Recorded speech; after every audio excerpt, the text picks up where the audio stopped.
आप सभी को जय जिनेन्द्र। ओम नमः सिद्धेभ्य। नमो हरियंताणम, नमो सिद्धाणम, नमो हरियाणम, नमो वज्रायणम, नमो लोहे सव्यसा।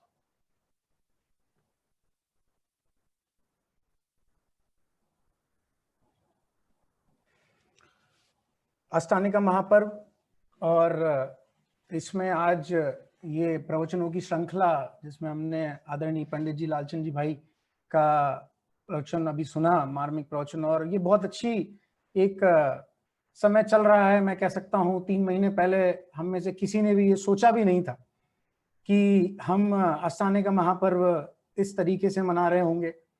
और अब तो धीरे धीरे ये भी हमारा माइंडसेट हो चुका है कि 10 लक्षण महापर्व भी शायद इसी साधन से बनेगा। और इस साधन के कई फायदे हैं, कुछ नुकसान भी हो सकते हैं, पर फायदे बहुत अनेक हैं। चुटकियों में जोड़ा जा सकता है, हम किसी को भी जोड़ सकते हैं। और जो भी संस्था, सर्वोदय संस्था, यहाँ पर सर्वोदय अहिंसा अभियान हमारे संजय जी भाई सब चलाते हैं जयपुर से, और संकेत मेरा छोटा भाई जो इसको कोऑर्डिनेट कर रहे हैं, बहुत बढ़िया विद्वान है, भोपाल में है। और ये सभी मतलब बोलने वाले भी विद्वान है, करने वाले भी विद्वान है। ये बहुत अच्छी तत्व प्रचार की धारा चल रही है। ये समय हमें सेफ रहने का है, घर पे रहने का है, और इतनी बढ़िया तत्व ज्ञान की अविरल धारा बह रही है, इससे अच्छा समय कोई और नहीं आ सकता था। और ये हमारा वास्तव में पुण्य ही है। मतलब आए दिन कुछ ना कुछ ऐसी खबरें मिलती रहती हैं जो विचलित करती हैं। 2 घंटे पहले मुझे भी ऐसी खबर मिली, पर अब कुछ किया नहीं जा सकता। और उन्हीं चीजें और उन्हीं आकुलता से हम मुक्त रहें और वो हमें परेशान न करें, इसीलिए आज ऐसा विषय लिया है। क्योंकि ये मानव दुनिया में अभी इस समय आत्महत्या का थोड़ा फैशन चल गया है। मैं फैशन ही कहूंगा, क्योंकि ये फैशन अगर नहीं होता तो ये केसेस में भी इतना स्पाइक नहीं होता। और एक हमारे हैं कोई महान कलाकार फिल्म के, वो माननीय साहब, जब से उन्होंने आत्महत्या की तब से मानो बहुत सारे लोगों को सहारा मिल गया कि वे भी आत्महत्या कर सकते हैं, और उनको भी एक आदर्श स्थापित हो गया, उनको एक प्रेरणा मिल गई कि अगर वो कर सकता है तो हम भी कर सकते हैं।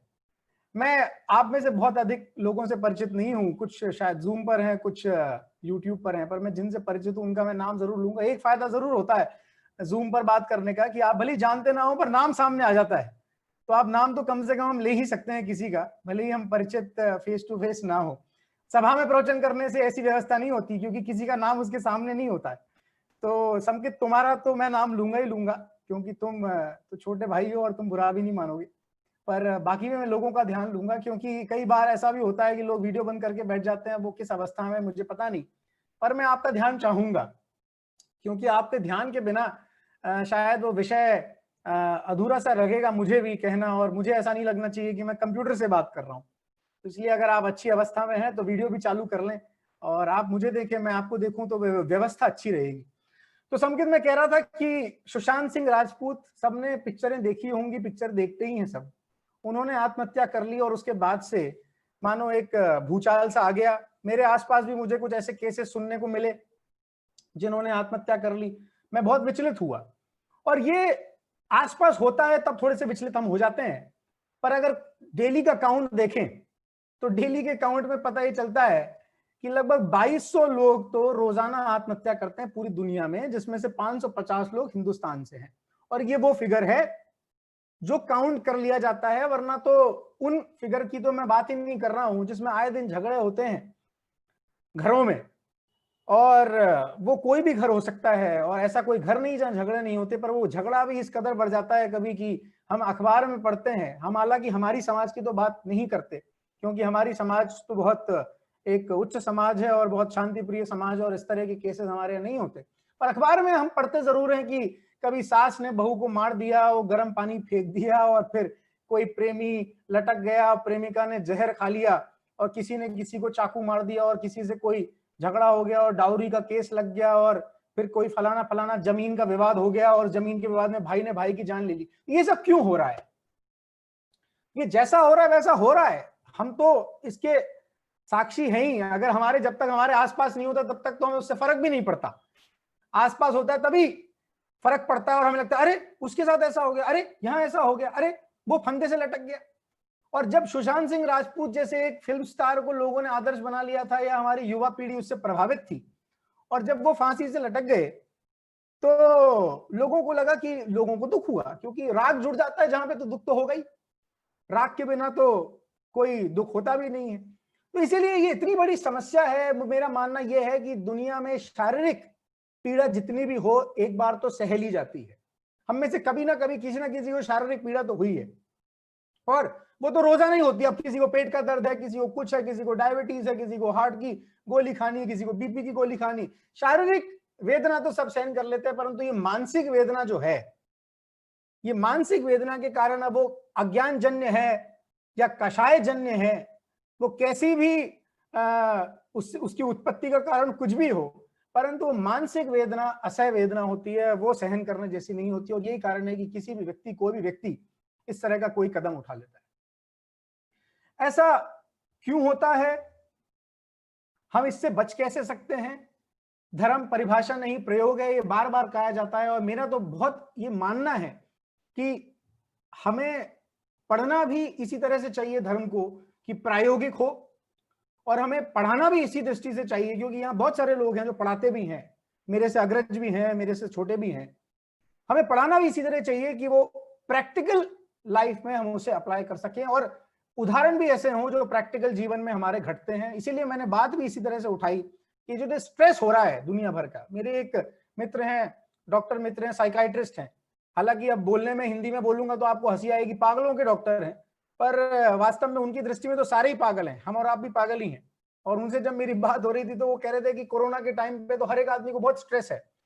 और मेरा मानना ऐसा ये है कि स्ट्रेस का सारा सिद्धांत, स्ट्रेस का सिद्धांत क्या है कि स्ट्रेस का सारा जो इलाज है वो जैन दर्शन के सिद्धांतों से पूरा किया जा सकता है। जैन दर्शन के सिद्धांत को अप्लाई करके उनसे निजात पाया जा सकता है, उनसे मुक्ति पा सकते हैं। और ये अगले 40-45 मिनट जो हमारे पास हैं उनमें हम इसका प्रयास करेंगे कि ये बड़े विषय को, वस्तु स्वातंत्र और स्वावलंबन जैसे विषय को मैं समेट पाऊं और हम इससे कुछ एक गंतव्य पे पहुंच पाए। तो आप मेरे साथ रहना, आप इधर उधर भटकना मत, क्योंकि ध्यान भटकेगा तो शायद भाई बात कहीं रह जाएगी। तो मैं ये कह रहा था कि इतना स्ट्रेस हो रहा है, इसका कारण क्या, अगर हो रहा है तो। और मैं दिल की बात कह दूं आपसे, मेरा ये मानना है कि आत्महत्या जैसी चीज का विचार कभी ना कभी हम सबको भी किसी ना किसी परिस्थिति में आया जरूर होगा। अरे यार क्या झंझट है, इससे बढ़िया तो खत्म ही कर दो। और जब ऐसा कुछ होता है तो कुछ लोग कहते हैं कि ये टेम्परेरी प्रॉब्लम्स का परमानेंट सॉल्यूशन है। टेम्परेरी प्रॉब्लम का परमानेंट सॉल्यूशन है आत्महत्या। मैं तो ऐसा नहीं मानता। मैं पता क्या मानता हूं? मैं ये मानता हूं कि टेम्परेरी प्रॉब्लम्स का टेम्परेरी सॉल्यूशन है। आत्महत्या कर ली तो क्या सारे दुखों से और सारी समस्याओं से छूट गए? और इस दुर्लभ मनुष्य भव में ऐसा कदम उठाने से तो निश्चित रूप से नरक गति होती है। और जितनी समस्याएं वो भाई हमारे यहाँ छोड़ के गया, उससे 1 लाख गुना ज्यादा नहीं, अनंत गुना ज्यादा समस्याएं आने वाले समय में उसे मिल गई हैं। 3 समय के अंदर ही उसे प्राप्त हो चुकी हैं, और इसका हमें भान नहीं होता। तो आत्महत्या जैसा कदम, या किसी से अलग होने का कदम, या अपने स्ट्रेस या अपनी परेशानियों का दोषारोपण पर को देना, या बाह्य वस्तुओं को देना, ये मैं मानता हूं कि टेम्परेरी प्रॉब्लम का टेम्परेरी सॉल्यूशन है, परमानेंट सॉल्यूशन नहीं है। मैंने दोनों बातें कह दी। आत्महत्या तो कोई सॉल्यूशन हो ही नहीं सकता, अपने आप को खत्म करना तो कोई सॉल्यूशन है ही नहीं, क्योंकि आत्मा अजर अमर है, वो कभी मरता नहीं। इस शरीर की अवस्था को खत्म करके और दुख को मोल लेना है। परंतु हम बाह्य वस्तुओं को भी, यानी कि निमित्तों को भी यदि हम दोषारोपण दे रहे हैं अपने दुखों को, कि हमारे दुखों का अगर किसी को क्रेडिट जाता है तो वो निमित्तों को जाता है, तो भी हम बहुत बड़ी गलती पर हैं, क्योंकि निमित्त तो करता होता ही नहीं। वस्तु स्वातंत्र जैन दर्शन का प्राण है, प्राण।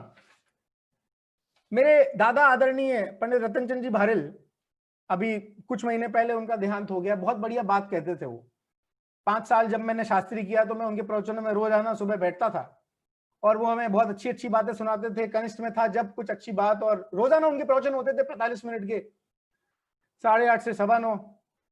तो उन्होंने एक बात बहुत बढ़िया बोली।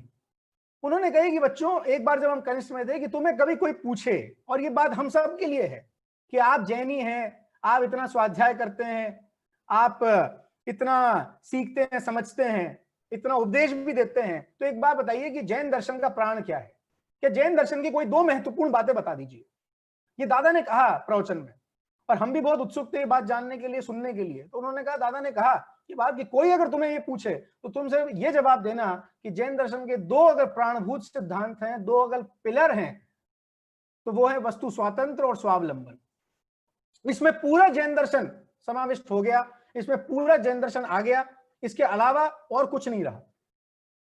वस्तु स्वातंत्र और स्वावलंबन। और ये उतनी मुझे बात लगी कि मैंने यहां पर लगा रखी है।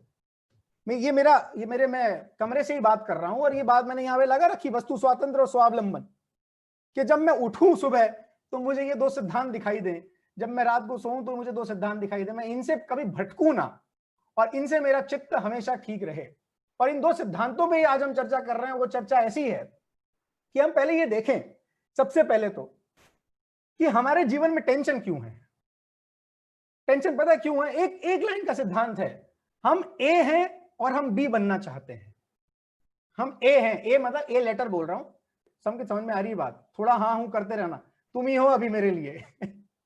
हम ए हैं और हम बी बनना चाहते हैं, इसी बात की टेंशन है। बिकमिंग जिसे कहते हैं ना, मैं कुछ बनना चाहता हूं, जो हम नहीं हैं वो हम बनना चाहते हैं, और इसीलिए जो हम हैं हम उसमें खुश नहीं है। ये समस्या है। मतलब मेरा सवाल यह है कि जो हम हैं इस अवस्था में, क्या हम खुश नहीं है? क्योंकि अगर हम इसी अवस्था में जैसे हैं और एक बड़ी सी मुस्कुराहट अगर चेहरे पे ले आए, तो फिर किस बात की टेंशन रहेगी और किस बात का प्रेशर होगा? और ए है और बी बनने की अगर कोई सवाल ही खत्म कर दे हम आज के बाद, तो फिर जैसे हैं वैसे सहज है, कोई टेंशन की बात ही नहीं उठती। टेंशन की एकमात्र परिभाषा यह है कि हम ए हैं और बी बनना चाहते हैं। इसी बात की आकुलता होती है, इसी बात की टेंशन होती है, और इसी वजह से, टेंशन की वजह से हमारी दृष्टि परोन्मुख रहती है, सोन्मुख नहीं होती। हमारी दृष्टि हमेशा परोन्मुख रहती है, सोन्मुख होती नहीं है। मेरा ये सवाल है आपसे, आप देखिए, ये बहुत, एक तो ये बहुत मुश्किल समय रखा है संकेत, 4 बजे का समय मुझे दिया तुमने, और ये समय ऐसा है जब आंखें बंद होने को होती हैं और व्यक्ति पूरा जोर लगाता है कि आंखें बंद ना हो, और मेरा ये बहुत मुश्किल काम है कि इस समय मैं सबको जगाए रखूं, तो इसलिए मुझे सवाल भी पूछना होगा। मेरा आप सभी से सवाल यह है, जितने हमारे साथ यहाँ पर युवा साथी जुड़े हुए हैं, और अगर युवा साथी नहीं है मेरे साथ यहाँ पे, तो मैं चाहूंगा कि कुछ लोग आ जाएं, आपके घर में ही आप हैं और कोई बाहर जाना है नहीं। क्योंकि मैं जो बातें कहूंगा, क्योंकि मैं भी अभी युवा हूं, मेरी उम्र कोई बहुत ज्यादा नहीं, 28 साल का मैं खुद हूं, तो मैं कोई ज्यादा बड़ी बड़ी बातें तो करने वाला नहीं हूं।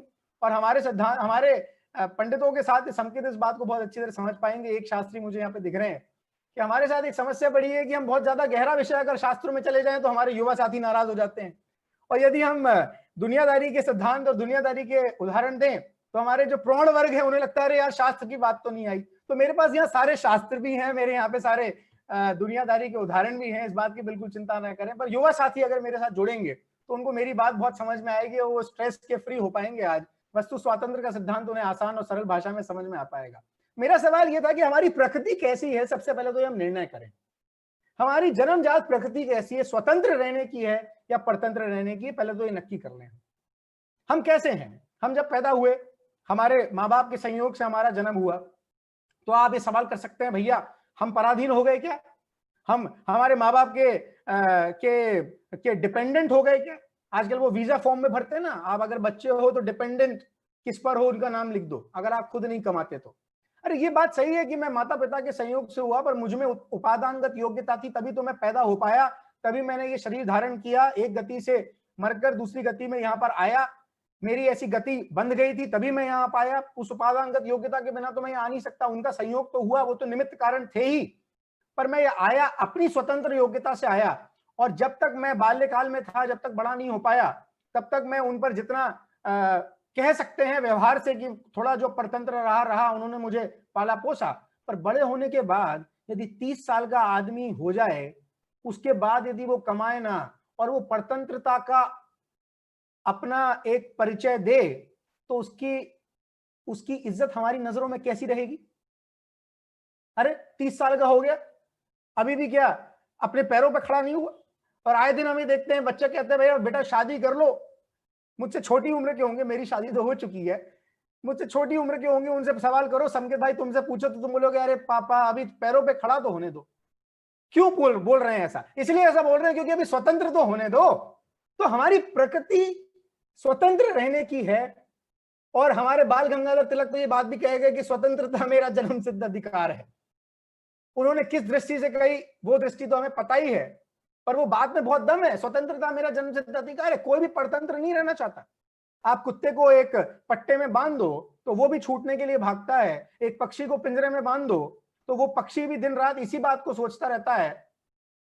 संगी पंचेंद्रिय है वो, कि मैं पिंजरे से बाहर कैसे छूटूं। आप अगर पिंजरे का दरवाजा खोल दें तो वो क्या बाहर नहीं निकलेगा? आप किसी पशु को जिसको हमने अपने पास रख रखा है, वो किसी भी रूप में रख रखा है, यदि आप उसे छूट देते तो वो भागेगा या नहीं भागेगा? उसकी प्रकृति स्वतंत्र रहने की है। उसकी प्रकृति हमेशा फ्री रहने की और इंडिपेंडेंट रहने की है। कोई भी परतंत्र रहना नहीं चाहता। गांधी जी ने अंग्रेजों के साथ एक मीटिंग चल रही थी। जब कभी हम कोई गांधी जी के बारे में कोई पढ़ते हैं, कुछ किताबें या कुछ देखते हैं, तो उसमें बहुत बढ़िया बात उन्होंने अंग्रेजों से कही कि आप दूसरे के घर पे कब्जा जमाए हुए हैं। अंग्रेजों से कह रहे हैं ये बात।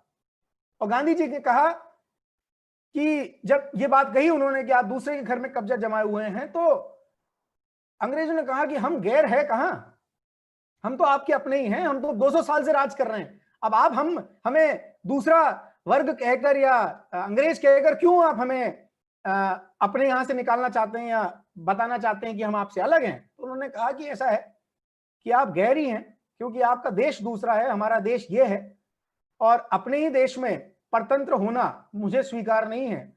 और ये आपको मैं बता दूं, जब अंग्रेजों ने कहा कि हमारी इतनी अच्छी हुकूमत है, तो उन्होंने कहा कि हमें गैरों की अच्छी हुकूमत से अच्छा तो हमारे लिए यह है कि अपनों की खराब हुकूमत हो। गैरों की अच्छी हुकूमत से अच्छा तो अपनों की खराब हुकूमत ही हमें स्वीकार है। कितनी बढ़िया बात उन्होंने कही। अब वो जो लोग समझे जो समझे, मैं जो समझा मैं आपको बताता हूं कि हमें वास्तव में स्वतंत्रता इस कीमत पे चाहिए। मैं देश की बात नहीं कर रहा हूं, ना मैं उस पछड़े में पढ़ रहा हूं। हमें अपना शासन मिल जाए, वो भले ही खराब हो तो हमें स्वीकार है। हमें दूसरे के ऊपर डिपेंडेंट रह के, परतंत्र रह के कोई अच्छाई नहीं चाहिए। तो जब हमारी प्रकृति इतनी स्वतंत्र रहने की है और हमारा जो स्वभाव है वो स्वतंत्र रहने का ही है, तो ये परतंत्रता की वजह से या दूसरों की वजह से हम इतने दुखी क्यों हो जाते हैं? दुनिया में कोई देश देखा आज तक जो परतंत्रता के लिए लड़ाई लड़ रहा हो? सारे स्वतंत्रता के लिए लड़ रहे हैं, क्योंकि उन्हें अपने लिए आजादी चाहिए, अपनी स्वतंत्रता चाहिए। कोई ऐसा देश नहीं है आज की तारीख में और इतिहास में जो परतंत्रता के लिए लड़ रहा हो।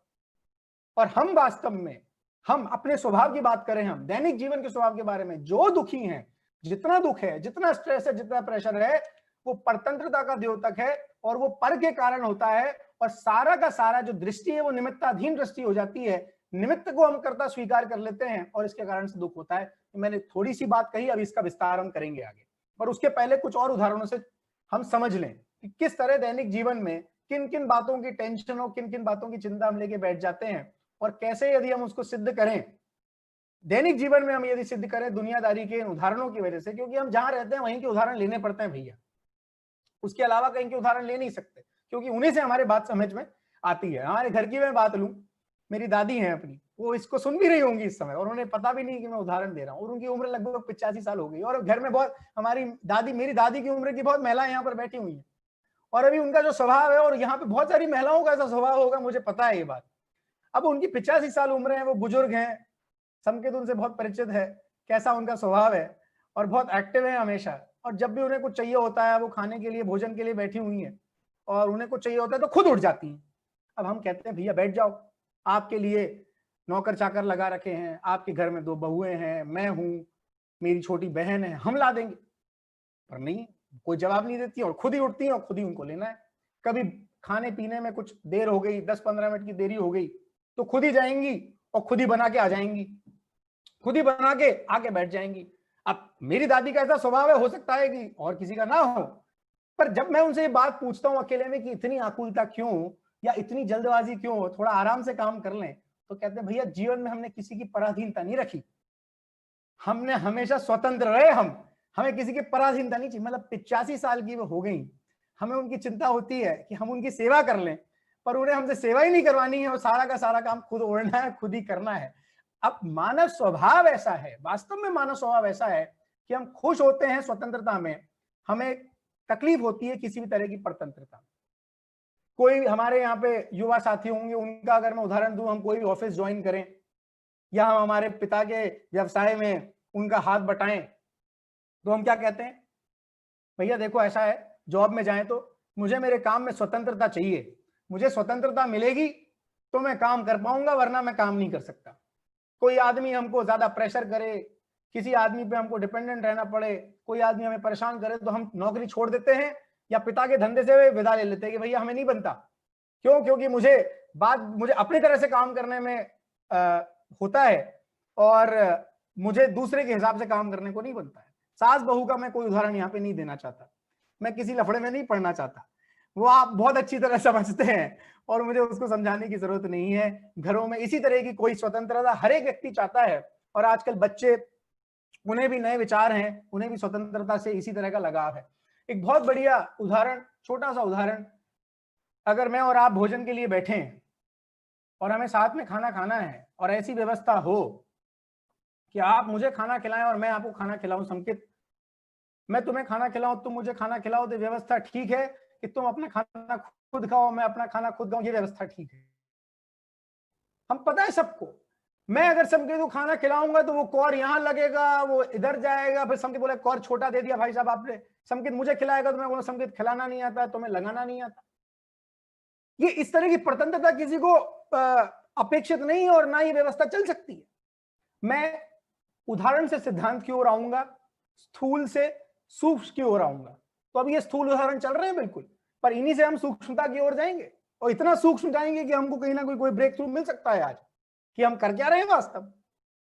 कभी देखा होगा जब हम कॉलेज में थे या स्कूल में थे, किसी ना किसी क्लास में किसी ना किसी बच्चे का एग्जाम टाइम में हाथ जरूर टूट जाता था, और जब हाथ टूटता था तो फिर किसी ना किसी की ड्यूटी लगती थी कि भैया इसका परीक्षा लिखो, इसका पेपर लिखो, क्योंकि परीक्षा तो आगे पीछे हो नहीं सकती, उसके हाथ टूटने का समय जो था वो तो था, पर परीक्षा तो आगे पीछे हो नहीं सकती, अब लिखो भैया उसके लिए। अब बताओ कि अगर किसी ने ऐसा अनुभव किया हो कि आपका हाथ टूटा हो, आप लिख नहीं पा रहे हो, और कोई और आपके लिए उपस्थित हुआ हो लिखने के लिए, और आपको उसको बोलना पड़ रहा हो, और वो कैसे लिख रहा होगा, आपको अंदर से कितना क्रोध आता है, ये क्या लिख रहा है भाई, मैं ऐसा बोल रहा हूं तुम ये लिख रहे हो, ये पक्का मुझे फेल कराएगा, ये मैं आज पक्का फेल होऊंगा। और कितनी परतंत्रता महसूस होती है उस समय, हमें लगता है हम खुद क्यों नहीं लिख सकते, ऐसा क्यों होता है, क्या क्यों हुआ मेरे साथ कि मैं खुद नहीं लिख पा रहा हूं, कितना उस समय वो झल्लाहट होती है और हम परतंत्र महसूस करते हैं। एक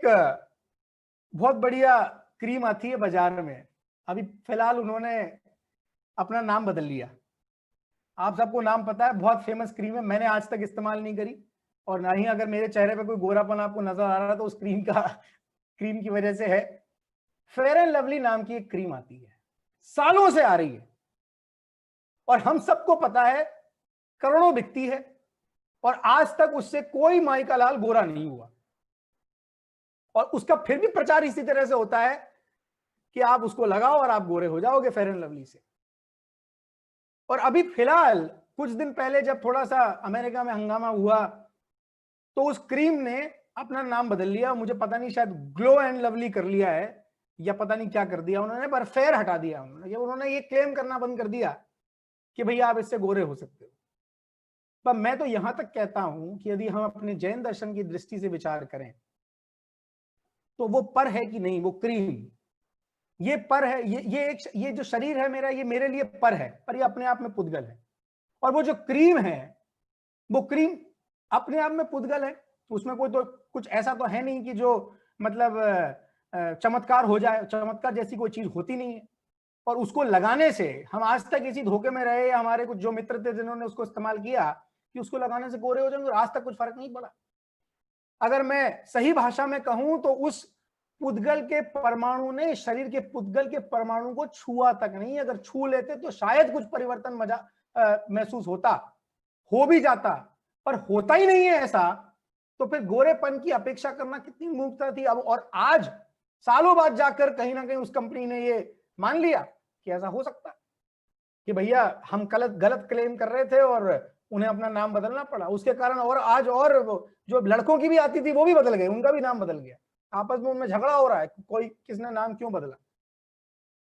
हम सोचे तो सही, मैं बहुत और सूक्ष्मता की तरफ जा रहा हूं। गुरुदेव श्री आदरणीय पूज्य गुरुदेव श्री कांजी स्वामी एक बहुत बढ़िया प्रवचन में उदाहरण दे रहे थे, और मैं उसी का उदाहरण ले रहा हूं। वो किस संदर्भ में था, कौन सी गाथा का, वो तो मुझे अभी याद नहीं आ रहा है, पर उदाहरण मुझे याद है और उदाहरण यार सटीक बैठता है। उन्होंने कहा कि एक छोटे से बच्चे को देखकर हमें कितना प्यार आता है। कोई छोटा बच्चा भी 1 साल का हो, 6 महीने का हो, हमें कितना प्यार आता है उससे। और हम क्या कहते हैं, हम इतना प्यार आह्लादित हो जाते हैं, हम मतलब मैं तेरी चुंबन कर लूं, मैं उसकी पप्पी ले लूं। ये गुरुदेव सिंह ने शब्द इस्तेमाल किया, चुंबन। और बोले हमने हमारे होंठ उसके गाल पर लगाए, और छोटे से प्यारे से बालक के गाल पर लगाए, तो गुरुदेव श्री इतना मजा ले लेके बोल रहे थे कि तुम्हारे होंठ के परमाणुओं ने उसके गाल के परमाणुओं को छुआ तक नहीं, छुआ भी नहीं। और होता क्या है, हमने क्यों लिया, हमने चुंबन क्यों लिया? क्योंकि हमें प्यार आया उस बच्चे पर, और हमें खुशी हुई, और हमने प्यार में चुंबन लिया, और बच्चा रोने लगा। हमने रोने के लिए तो किया नहीं था चुंबन, हमने तो उस पर प्यार और स्नेह आ रहा था, इस कारण से उसको चुंबन किया, और हो कुछ और गया। मतलब हमारे इच्छा से और हमारी क्रिया से सामने वाले में कुछ और ही परिवर्तन हो गया, जैसा हम चाहते नहीं थे वैसा ही हो गया। और फिर हमें दुख होने लगता है, अरे अरे अरे ये रोने लग गया, नहीं नहीं नहीं नहीं नहीं, कोई बात नहीं, कोई बात नहीं, कोई बात नहीं।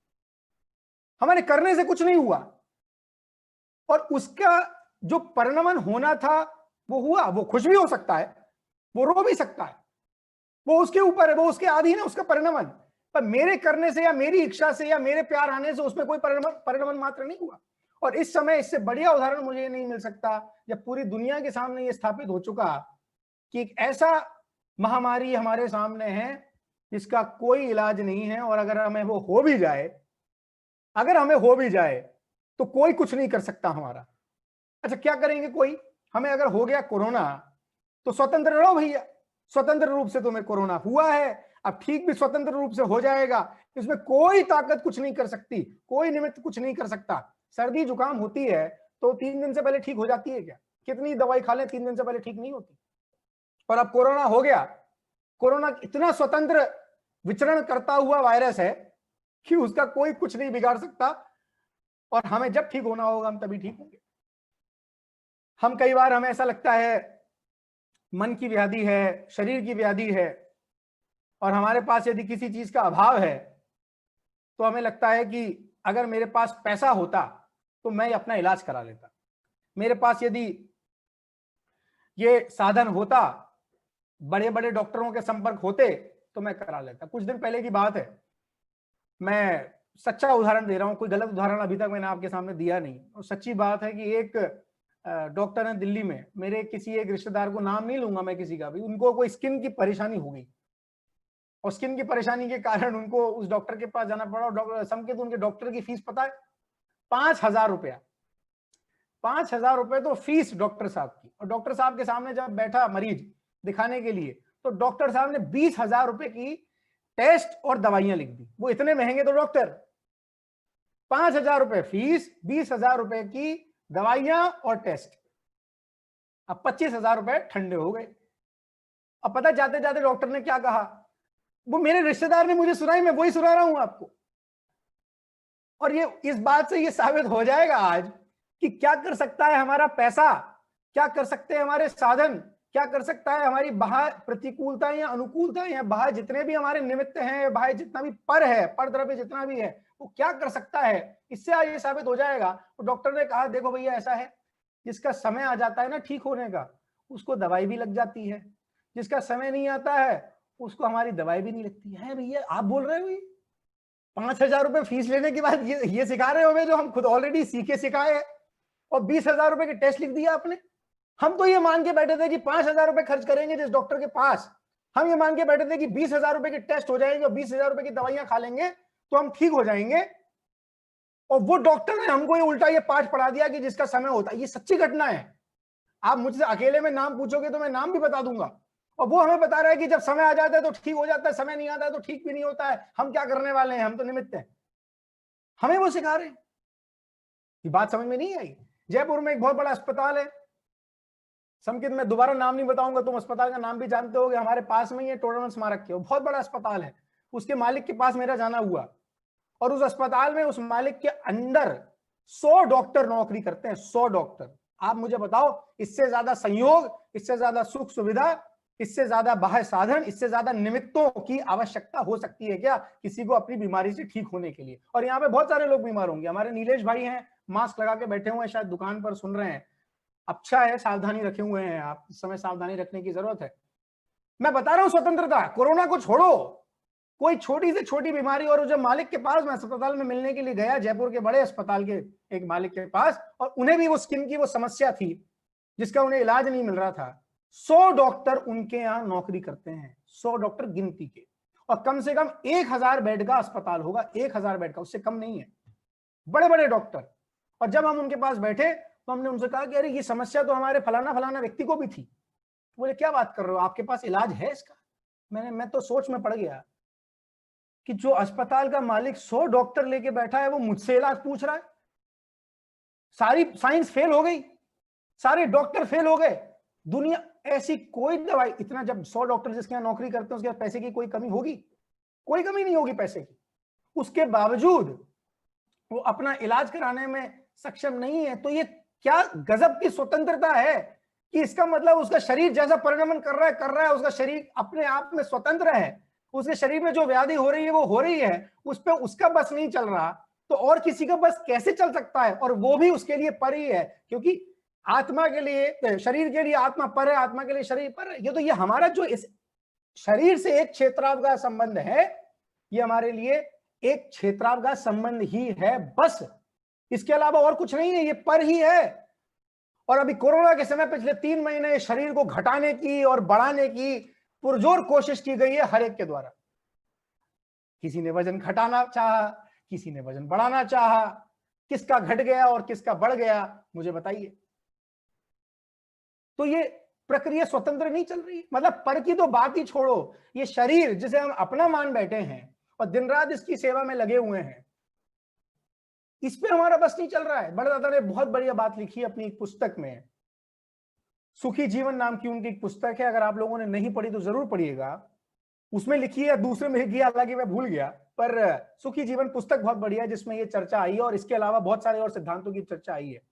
उन्होंने लिखा है, इस मनुष्य की, इस जीव के 24 घंटे मात्र और मात्र स्वार्थ साधना में जा रहे हैं, इसके सिवाय किसी में नहीं जा रहे। हम सोच लें, सुबह से लेकर शाम तक हम जो भी काम कर रहे हैं वो मात्र और मात्र स्वार्थ साधना में लगे हुए हैं, सिर्फ स्वार्थ साधना में हमारा समय जा रहा है, उसके अलावा कुछ नहीं जा रहा। और स्वार्थ साधना से होना कुछ नहीं है, जो होना है वैसा होना है, क्योंकि हर द्रव्य का स्वतंत्र परिणमन है, हर द्रव्य का स्वतंत्र परिणमन है।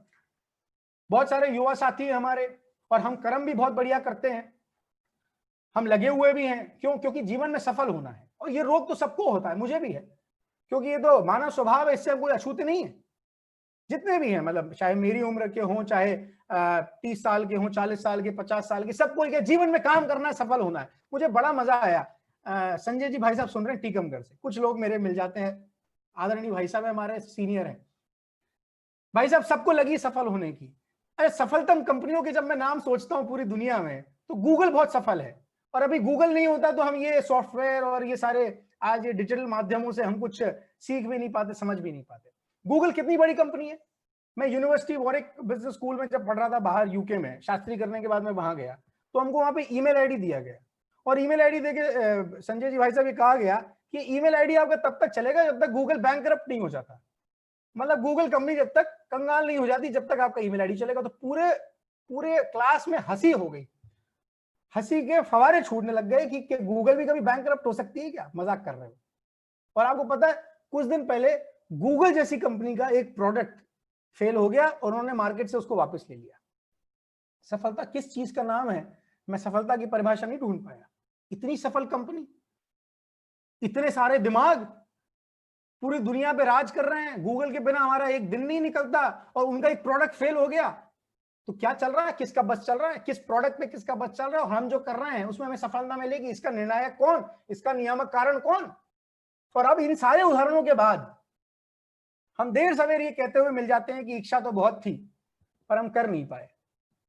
भाई साहब करना तो बहुत था जिंदगी में पर कर नहीं पाए, तो क्या इच्छा के अनुरूप सारा हो जाता है?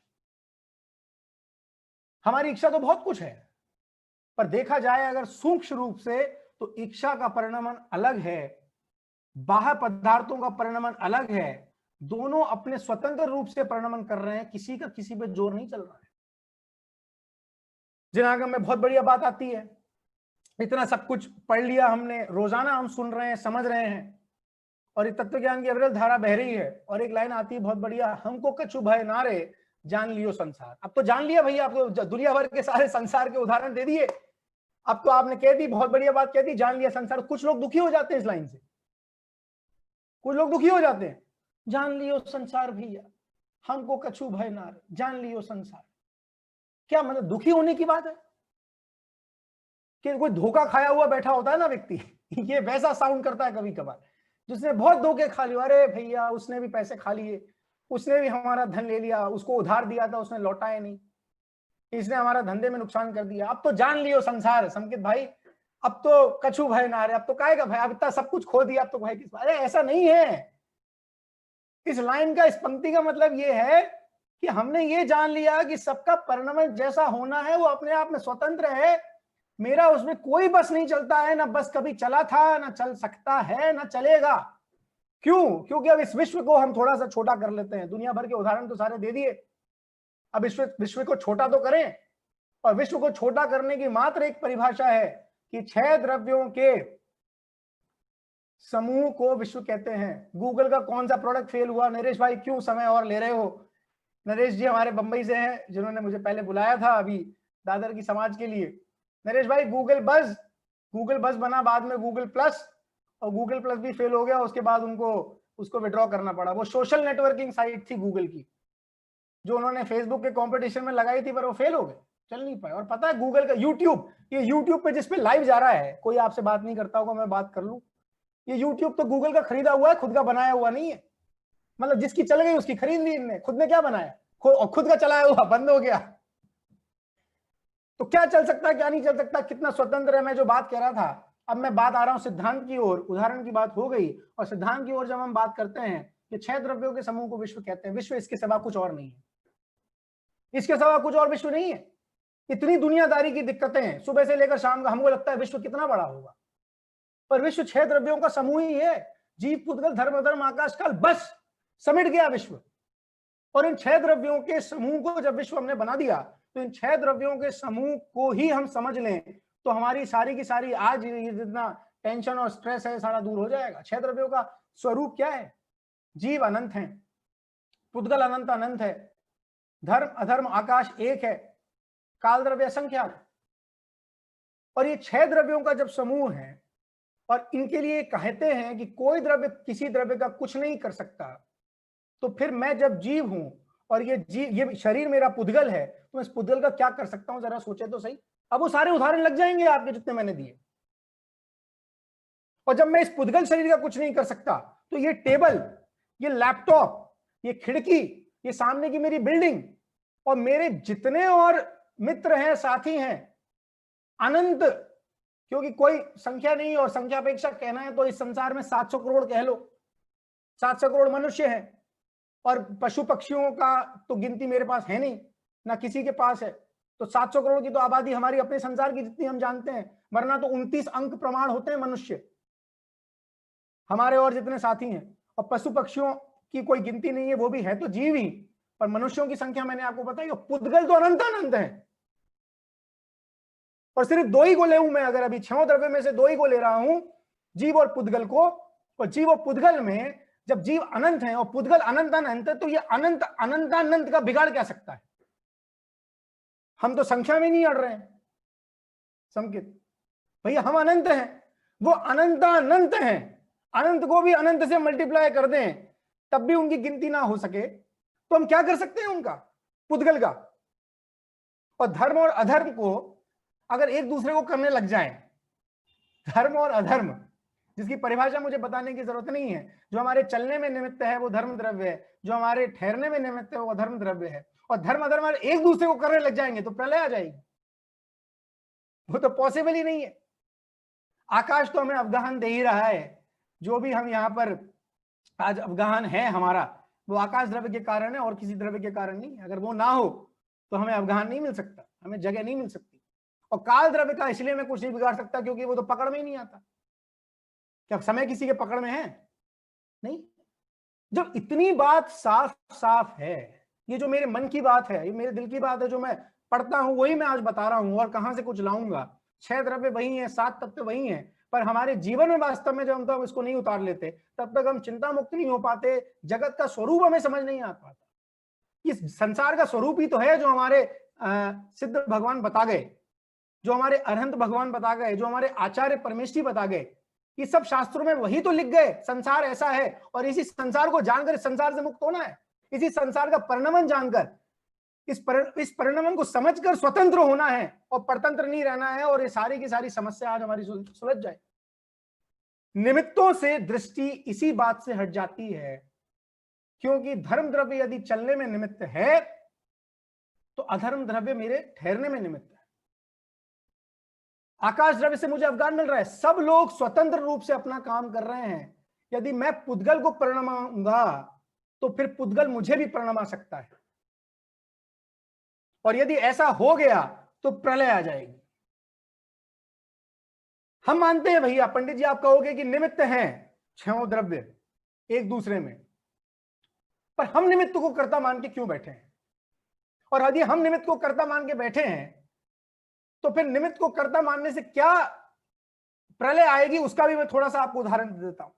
हमारे भगवान की बहुमूल्य मूर्तियां, रत्नमयी मूर्तियां कई जगह आपको देखने को मिलती होंगी, कई जगह देखने को मिलती है। हमारे भगवान की मूर्तियां हैं, कितनी मनोहारी हैं, हम उनके दर्शन करते हैं, दर्शन करने जाते हैं, और आपको आए दिन ये खबर भी मिलती होगी कि फलाना फलाना जैन मंदिर में किसी मूर्ति की चोरी हो गई। अब उस मूर्ति की चोरी का मैं दोष किसको दूं? अगर मैं निमित्त को दोष दूं, अगर निमित्त करता है तो माफ कीजिएगा, निमित्त अगर करता है तो चोरी का दोष उन मनोहारी जिन प्रतिमा को जाएगा, क्योंकि चोर तो एक आएगा, अरे तुम्हारी मूर्ति इतनी बढ़िया है, मेरा चित्त डोल गया, मैंने चोरी कर ली, तुम अपनी मूर्तियों को संभालो। कि मूर्तियों की वजह से तो मुझे चोरी करने का भाव आया, तो फिर तो चोर तो छूट जाएगा, उसको सजा भी नहीं होगी। हमारे परम शांत मुद्रा के धारी मुनिराज, उनको देखकर राजा श्रेणिक को इतना क्या क्रोध आया कि उनके गले पे मरा सांप डाल दिया। अब आप बोलो भैया, निमित्त अगर करता है पर मेरा कुछ कर सकता है, क्योंकि हमारी समस्या क्या है पता है? 4 समस्याएं हमारी, मैं बता दूं। पर मेरा भला कर सकता है, पर मेरा बुरा कर सकता है, मैं पर का भला कर सकता हूं, मैं पर का बुरा कर सकता हूं। ये 4 समस्याएं हमारी। मैं दोबारा बोल देता हूं, मैं पर का भला कर सकता हूं, मैं पर का बुरा कर सकता हूं, पर मेरा भला कर सकता है, पर मेरा बुरा कर सकता है। ये 4 समस्याएं हमारी, और इन 4 समस्याओं के कारण हमारी दृष्टि हमेशा पर में रहती है और हम पर से ड्राइव होते हैं। राजा श्रेणिक का मैं उदाहरण दे रहा था कि अगर निमित्त ही कर्ता साबित होगा तो राजा श्रेणिक फिर नरक क्यों गए, उन्हें नरक आयु क्यों बंधी? क्यों? क्योंकि अगर निमित्त करता होता तो फिर दोष हमारे उन महामुनिराज पे आता, जो महामुनिराज परम शांत मुद्रा के धारी थे। वो सिर्फ बैठे थे, उनका कोई लेना देना नहीं था। और राजा श्रेणिक को अगर पूछा जाता तो वो कहते, मुझे तो मुनिराज को देख के क्रोध आया, अब इस क्रोध के कर्ता तो वो हुए, तो वो सजा उनको वही चाहिए, मुझे क्यों सजा हो? अनर्थ हो जाएगा। तो ये अनर्थ तो हम सहन नहीं कर सकते। निमित्त को कर्ता बनाया तो ये हो जाएगा, और ये साबित किया नहीं जा सकता कभी। तो क्या करें? जो द्रव्य परिणमन कर रहा है उसका वही परिणमन, उसका कर्म है, वही उसका कर्ता है। इस सिद्धांत पे आना पड़ेगा। और इसके लिए यदि मैं आपको 4 लाइनें पढ़ के बताऊं, क्योंकि हमारा प्रौढ़ वर्ग भी है, उनके लिए ये 4 लाइनें हैं, और ये बहुत बढ़िया जिनवाणी की लाइनें हैं। कहने के लिए मेरे पास बहुत कुछ है। 211वां कलश भी है, अगर आप पढ़ना चाहें इससे अधिक विस्तार में, क्योंकि समय की हमारे पास सीमा है। मुझे तो, हालांकि मुझे पता नहीं क्यों 1 घंटे का समय दिया गया है, बाकी तो मुझे बोला गया स्पेशली पौन घंटा नहीं 1 घंटा चलाना। मेरे को समय 1 घंटे का दिया हुआ है, बाकी सबका समय पौन घंटा ही है टाइम टेबल मैंने देखा हुआ, इसलिए मैं 4 पंक्तियां पढ़े बिना नहीं रहूंगा। जिनवाणी में आई है 211वां कलश है, आचार्य अमृत चंद्र ने समय सार का कलश है, उसमें वस्तु स्वातंत्र की उद्घोषणा की है उन्होंने। समय कम है इसलिए 4 लाइन उसका भावार्थ यहाँ पे पढ़ रहा हूं। जिसने संयोगों के अनुसार पर्याय का पलटना माना, जिसने संयोगों के अनुसार पर्याय का पलटना माना, उसने वस्तु के परिणमन स्वभाव को नहीं जाना। 2 द्रव्यों को एक माना। हम कितनी बड़ी गलती कर बैठेंगे। जैसा मैंने आपसे कहा, धर्म और अधर्म द्रव्य को एक कर दिया तो प्रलय आ जाएगी, जीव और पुद्गल को एक कर दिया तो प्रलय आ जाएगी। काल द्रव्य हमारे पकड़ में है नहीं, आकाश द्रव्य अपना चुपचाप जो काम कर रहे हैं, उनको तो छेड़ने की कोई जरूरत है नहीं। और इसीलिए दो द्रव्यों को एक माना हमने, जिनने वस्तु के परिणमन स्वभाव को नहीं जाना, उन्होंने दो द्रव्यों को एक माना। वस्तु ही अपने परिणमन रूप कार्य की स्वतंत्रता के स्वयं करता है। वस्तु, प्रत्येक वस्तु अपने ही कार्य की स्वतंत्रता की करता, स्वयं करता है। अन्य द्रव्य के परिणाम के कर्ता भी नहीं है। ये बात आई है समय सार की जिस गाथा की 211वें कलश में, गाथा की नहीं कलश की मैं बात कर रहा हूं, उसमें ये बात आई है। अब मैं थोड़े और सूक्ष्म जाता हूं। हमने बहुत धन कमा लिया, बहुत धन हमारे पास आ गया, अब हमें क्या इच्छा होती है, चलो दान दे दें, चलो किसी जीव का भला हो जाए। अब हमें दान देने की इच्छा हुई, तो इसमें पता है 3 कार्य हो रहे हैं। जो दान देने की इच्छा हुई वो कहां हुई? आत्मा में हुई, आत्मा के चारित्र गुण में हुई। यदि आप मेरे साथ हैं तो मैं स्थूल से सूक्ष्म की ओर जा रहा हूं, आपको थोड़ा साथ बने रहना पड़ेगा मेरे। जो मेरे भाव हुए दान करने की, मेरी इच्छा हुई कि मैं चलो 100 रुपए का दान किसी एक सुपात्र को दूं, या मैं मंदिर में दूं, मंदिर की दान पेटी में डालूं, तो मेरे ये भाव हुए, जो इच्छा हुई, ये आत्मा में हुई, आत्मा के आश्रय से हुई, क्योंकि हुई चारित्र गुण में, और चारित्र गुण आत्मा के आश्रित है। परंतु जब मेरा हाथ है, वो हाथ मेरा जेब में जाएगा ना, इसमें क्या निमित्त है? इसमें पुद्गल द्रव्य, मेरे हाथ के परमाणु। अब मुझे अगर पार्किंसंस हो जाएगा, आप बोलोगे क्या बात करते हो, हाथ हमारे हाथ में नहीं है क्या? हाथ का हिलाना हमारे हाथ में है। नरेश जी को खुजली आ रही, देखो नरेश जी यहां खुजला रहे हैं। नरेश जी कहेंगे कि हाथ मेरे हाथ में है, मैं हाथ को हिला सकता हूं। तो मेरा नरेश जी प्रश्न ये है कि पार्किंसंस हो जाता है तब क्या हो जाता है? वो हाथ ऐसा हिलता रहता है। रोको संकेत, रोको, तुम्हारे पकड़ने से भी नहीं रुकेगा, वो हिलता रहता है ऐसे हाथ। और हमारा हाथ जेब में जाए और उसमें है एक और पुद्गल परमाणु, रुपया, उसके पुद्गल परमाणु स्वतंत्र हैं। अब मान लो वो फटा निकल गया, अब वो फटा अपनी स्वतंत्र योग्यता से हुआ ना, रखे रखे भी फट जाता है, रखे रखे भी उसमें खराब हो जाते हैं नोट। मैं नोटबंदी का कोई उदाहरण नहीं देना चाहता हूं, पर हम सबको पता है नोटबंदी के उदाहरण हमारे सामने। पर वो अपनी स्वतंत्र योग्यता रखता है, नोट, हाथ के पुद्गल परमाणु अपनी स्वतंत्र योग्यता रखते हैं। और मेरी जो इच्छा है वो चारित्र गुण का परिणमन, वो स्वतंत्र है। कई बार ऐसा नहीं होता, पंडित जी इच्छा तो बहुत थी दान देने की, दे नहीं पाए। क्यों? क्योंकि पुद्गल परमाणु नहीं थे हमारे पास कुछ नोट, इसलिए दे नहीं पाए, या हमारा हाथ हमारी जेब में नहीं गया। और हमारा ज्ञान भी इतना सर्वोच्च जाति का, इसलिए कह रहा हूं क्योंकि क्षयोक्षम ज्ञान है, अभी केवल ज्ञान हो जाएगा तब की बात अलग है। सबके साथ ऐसा हुआ है कि नरेश जी हमारे हाथ में स्केल होती है और हम पूरे में स्केल ढूंढते रहे, स्केल कहां है, स्केल कहां है? पेन हमारे हाथ में, और आजकल चश्मे का होता है, चश्मे का मैं आ ही रहा था, आपने इशारा कर दिया। चश्मा ऊपर लगा होता है या हाथ में होता है, चश्मा कहां गया मेरा? चश्मा कहां गया? ये ज्ञान गुण अलग परिणमन कर रहा है। ये जो दान देने की इच्छा हुई, चारित्र गुण के परिणमन से हुई, हाथ के परमाणु ने अलग परिणमन किया, वो जेब में गए, पैसा अलग परिणमन कर रहा है, और जो इन सब का ज्ञान हो रहा है वो ज्ञान गुण का अलग परिणमन है। ज्ञान गुण और चारित्र गुण हैं तो आत्माश्रित, परंतु एक दूसरे के आश्रित नहीं है। ऐसा नहीं है कि मुझे सभी चीजों का ज्ञान हो रहा है, क्योंकि मेरा ज्ञान गुण अभी पूर्ण विकसित नहीं हुआ है। पूर्ण विकसित होगा तब मुझे पूर्ण ज्ञान होगा। और यही कारण है, इसी कारण से चश्मा घूम जाता है कभी हाथ में रहते हुए भी, और पेंसिल खो जाती है, और स्केल तो होता ही होता है। और कई बार ऐसा नहीं होता है, जब हम एग्जाम में पेपर लिखते हैं और जब लिख रहे होते हैं तो सोच कुछ और रहे होते हैं, लिखना कुछ और चाह रहे होते हैं, लिखा कुछ और जाता है, वो कट लग जाता है उसमें, अरे यार ये क्या हो गया, फिर दोबारा उसको बनाते हैं, लिखते हैं, और फिर भी लिखने के बाद मैं जैसा लिखना चाहता था वैसा लिख नहीं पाया। कितना स्वतंत्र है। आप सोच रहे हैं जो क्रिया हम दैनिक जीवन में कर रहे हैं, एग्जाम का पेपर लिख रहे हैं, या जेब में हाथ जा रहा है, या पार्किंसंस हो रहा है, या कुछ भी हो रहा है। कुछ समय पहले मैं बड़ी गंभीर समस्या से गुजर रहा था मेरे पेट को लेकर, और मुझे जब वो समस्या होती थी तो 20-20, 25-25 उल्टियां हो जाती थी। और आप यकीन मानेंगे, उन उल्टी पे मेरा कंट्रोल तो दूर की बात, कोई डॉक्टर पूरी दुनिया का उस उल्टी को रोक नहीं सकता था जब वो शुरू होती थी। उल्टी जैसी चीज मेरे को बाद में अब ऐसा लगता है, अब ठीक हो गया, पर मुझे अब ऐसा लगता है उल्टी नहीं रोक पा रहा कोई डॉक्टर। छोटी सी चीज है, और वो कई बार मैं ऐसा देखता था कि मेरी उल्टियां लगातार चल रही हैं और कोई डॉक्टर मुझे दवाई दे रहा है और वो दे के कहता था इसके बाद तो अब नहीं होगी, इसके बाद तो उल्टी होनी नहीं चाहिए, और फिर हो जाती है, अब भी हो रही है। और उन्हें सारे कर्म कर लिए, वो नली डाल ली संजय भैया, अंदर तक एंडोस्कोपी कर ली, पेट में क्या है नहीं है, क्या है नहीं, तो सारी दुनिया के सारे इंजेक्शन भी दे दिए, उल्टी रुकने का नाम नहीं ले, उल्टी नहीं रुक पा रही थी।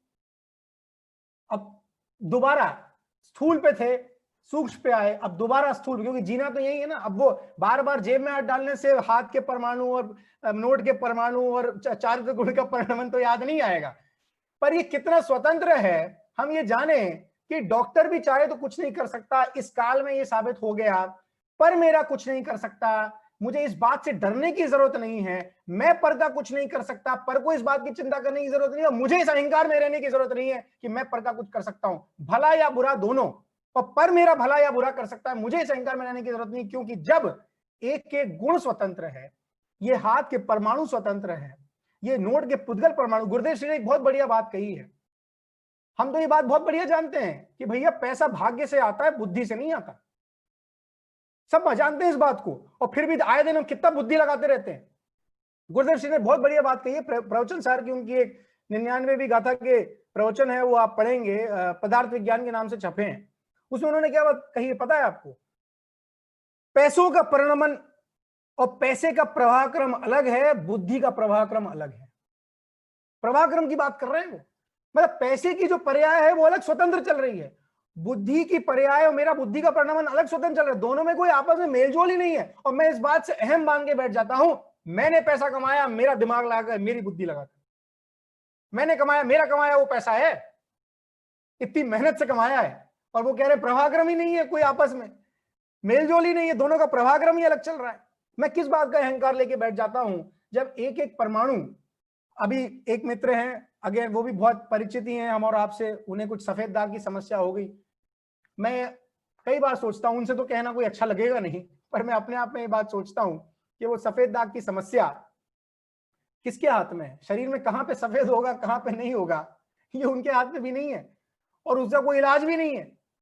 ये कितना स्वतंत्र है, कितने सारे लोग हमारे को मिल जाते हैं जिनको सफेद की समस्या, सफेद दाग की समस्या हो जाती है, अब यहाँ होगा, हाँ जी आप रतन जी भाई साहब दिखा रहे हैं, हालांकि मुझे बोलना नहीं चाहिए था, नाम माफ कीजिएगा, पर आपने कहा किसी की ऐसी कोई प्राइवेट चीज को उजागर करना ठीक नहीं है, माफी चाहूंगा, पर हमारे हाथ में नहीं है ना वो शरीर का परिणमन, और जब शरीर हमारे हाथ में नहीं तो पर कैसे हमारे हाथ में हो सकता है। एक बढ़िया कहानी है, उस कहानी के साथ मैं अंत करूंगा, जो बड़दादा ने लिखी अपनी पुस्तक में, सुखी जीवन से ही मैंने वो कहानी ली है।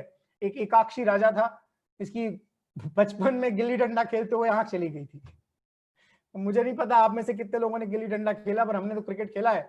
उसकी आंख चली गई तो उससे तब से उसको एक अशुभ संकेत मिलने लग गया, और वो संकेत ये था कि जब उसका कोई मुंह देख ले सुबह सुबह संकेत, तो उसको भोजन नसीब नहीं होता था, उसे भोजन नसीब नहीं होता था, उसको मतलब वो फूटी आंख को देख ले कोई, अब राजा हो गया वो, बचपन में चली गई आंख पर वो हो गया राजा, तो उसकी फूटी आंख को कोई देख ले तो उसको भोजन नसीब नहीं होता था। तो दरबार में क्या होता था कि रोजाना रोज सुबह उठ के दरबार में आने से पहले लोग जिनेंद्र भगवान के दर्शन करके आ जाते थे, और चेहरा उनका सबसे पहले, मतलब जिनेंद्र भगवान के दर्शन हो गए, उनका मुखमंडल देख लिया, तो फिर उसके बाद तो फिर देखो तो कोई समस्या नहीं, सबसे पहले जिसने उसका मुंह देख लिया राजा का, उसको भोजन नसीब नहीं होता था। एक दिन राजा को ये बात पता चल गई, राजा को जब ये बात पता चल गई तो उसने एक दरबारी को अपने पास रोक लिया जबरदस्ती, तो भैया तू यहाँ रुक जा, तू यही सोएगा, क्यों? क्योंकि रोज सुबह जब उठेगा अगले दिन सुबह तो मैं मेरा चेहरा दिखाऊंगा, फिर देखता हूं भोजन कैसे नसीब नहीं होता। तो उसने एक दरबारी को रोक लिया, वो बेचारा निराश हो गया, क्योंकि अब उसे लगा कि अब तो गया, अब तो भोजन नहीं मिलेगा अगले दिन। तो रात में वहीं सोया, सुबह उठा तो राजा सबसे पहले सामने, एक आंखी राजा थे, एक आंख थी उनकी, एक आंख नहीं थी। तो जब वो सामने खड़े हुए तो आंखें खोलते ही रामू के सामने राजा, और रामू का भैया अब तो भोजन नहीं मिलेगा।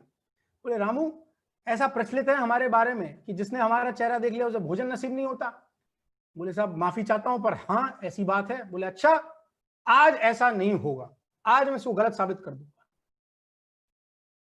उसने बुलाया अपनी रसोइयन को और उसने बोला कि देखो ऐसा है, आज रामू को भरपेट भोजन खिलाओ, जितना वो चाहता है उतना खिलाओ, जो पकवान वो चाहता है वो खिलाओ, सब कुछ बनाओ। तो रसोइयन खुश हो गई, आज क्या बात है, ये राजा आज इतने मेहरबान कैसे हो गए। और उसने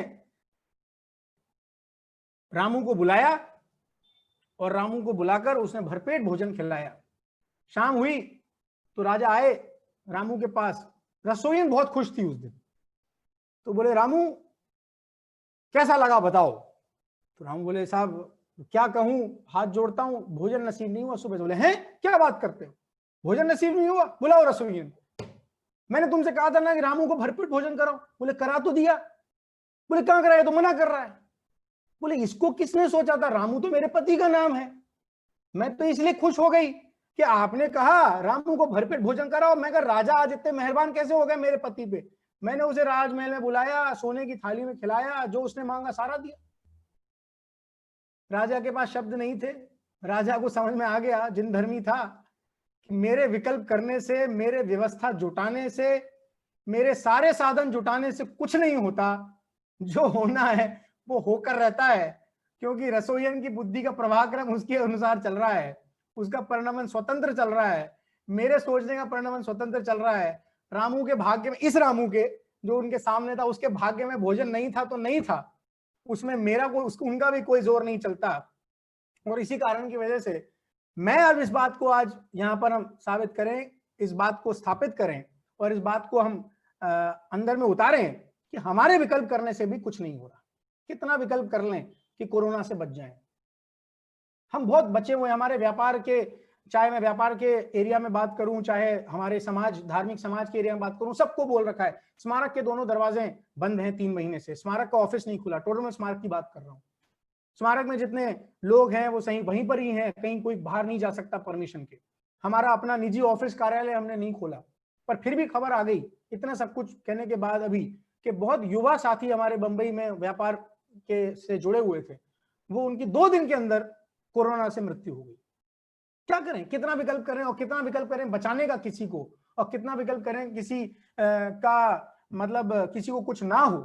पर हमारे हाथ में कहां है, जिसका जाना जैसा निश्चित है, जिसका जैसा परिणाम निश्चित है वो हो रहा है। और कण कण स्वतंत्र है, परमाणु परमाणु स्वतंत्र है। हमने सारे उदाहरणों के माध्यम से देख लिया, दृष्टांत के माध्यम से देख लिया, बातें कई और भी हैं। पर इसी एक बात से विराम लेना चाहूंगा कि मुझे कहीं बाहर देखने की आवश्यकता नहीं, मुझे कहीं बाहर देखने की आवश्यकता नहीं है, मुझे सिर्फ अपने आप को देखने की आवश्यकता है। और इसी से दूसरा हमारा सिद्धांत कि जब वस्तु स्वातंत्र समझ लिया तो स्वावलंबन अपने आप हो जाना चाहिए, अपने आप वैराग्य आ जाना चाहिए। अब कोई और कारण नहीं रह जाता वैराग्य का कि वैराग्य नहीं है, इतना सब कुछ स्वतंत्र है, सबका परिणमन स्वतंत्र है।